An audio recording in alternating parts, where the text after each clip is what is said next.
Hey, this is Heidi Dawson. If you love all things health and wellness and style of any kind, hang out here with me each week. I'm obsessed with never-ending improvement, and it's all in an effort to help each one of us live a wildly successful lifestyle. Subscribe today so you don't miss a thing. Hi, guys. Welcome to episode 523 of the Wildly Successful Lifestyle Podcast.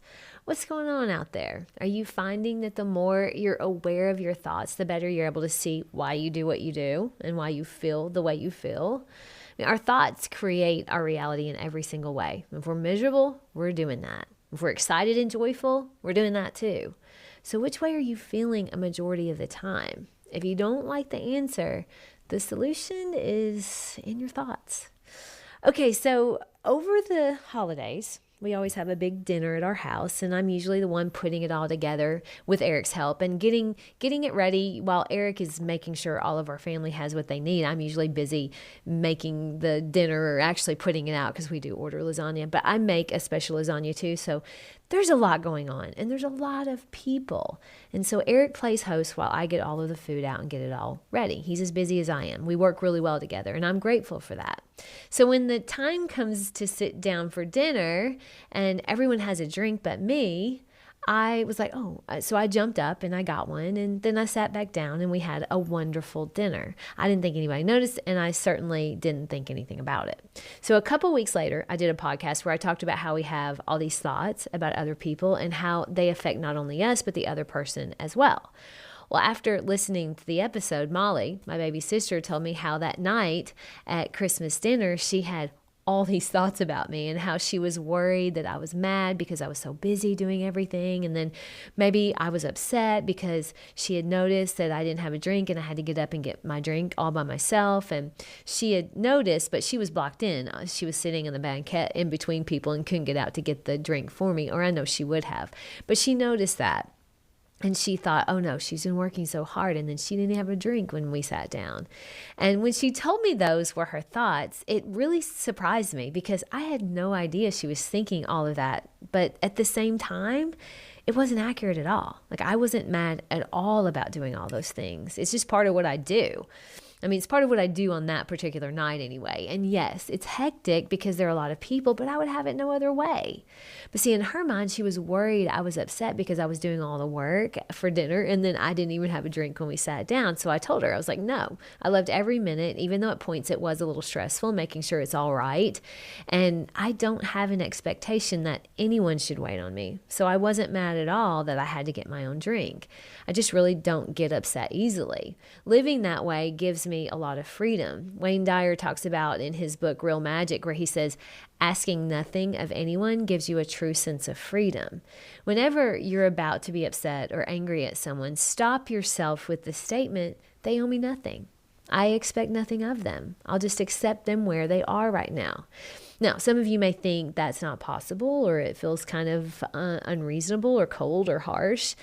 But he goes on to explain it in a better way, which it helped me once he said this. He says that when he uses that idea about not asking anything of anyone, he uses it with his wife. It just reminds him that she's just a beautiful gift in his life and she owes him nothing. She's a loving presence. And now he doesn't agree 100% of the time with her, but seeing her as a gift allows him to remind himself to demand nothing. I love that. I mean, think about how things would change if you just looked at people in your life as gifts who owe you nothing and are in your life as a loving presence from whom you demand nothing. This can apply to anyone. At anyone and everyone. The interesting thing is, though, it seems the less you expect or demand, the more that seems to come your way. Funny how that works, isn't it? Now, I do feel like I have a servant's heart. I certainly don't feel like anyone owes me anything at all. I'm responsible for me and my thoughts and actions, and someone else is responsible for theirs. It was a really good lesson for me, though, because in Molly's mind, she was worried I was upset, and it couldn't have been farther from the truth. A lot of us create these thoughts about what someone else is thinking, so we create in our mind what we think is going on in someone else's mind. I do it too. But with this experience with Molly, it helped me see that most of the time when we do that, we aren't right. Every thought you have comes from your lived experience, and your lived experience is so different from anyone else. So more than likely, they aren't thinking what you're thinking. They're not thinking what you're thinking that they're thinking at all.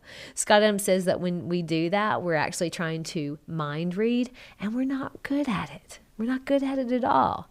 Now, I'm sensitive to people's feelings, and that will often have me trying to mind read. But what I'm realizing now is if you want to know how someone is feeling, you just have to talk to them. I mean, you don't have to create something about them that gives you a reason to feel anxious. The other thing I'm realizing is each one of us is responsible for getting our own needs met. If someone is upset with you or feels a certain way about you, if they don't express that to you and they in turn expect you to try to read their mind, well, that's on them. It has to be. That's why I so love that part of the Wayne Dyer book where he talks about demanding nothing from anyone. No one owes you anything. If you aren't getting your needs met, that's something that as an adult is on you. It's not your husband's job to make you happy. He couldn't anyway. It's not your parents' fault you aren't making it as an adult.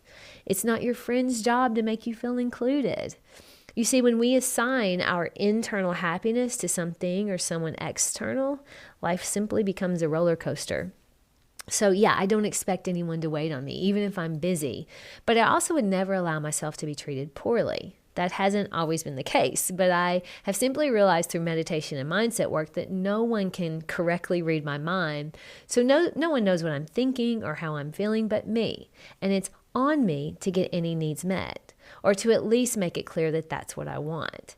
My challenge to you is the challenge Wayne Dyer gave to me in that book. Give yourself a day to ask nothing of anyone. In fact, give instead of taking from. It's a beautiful thing to give and ask nothing in return.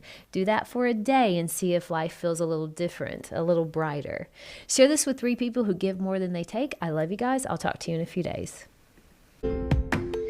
Don't forget to subscribe and share with your friends because we're just going to keep going bigger and better places together, and I love that about us. Talk to you in a few days.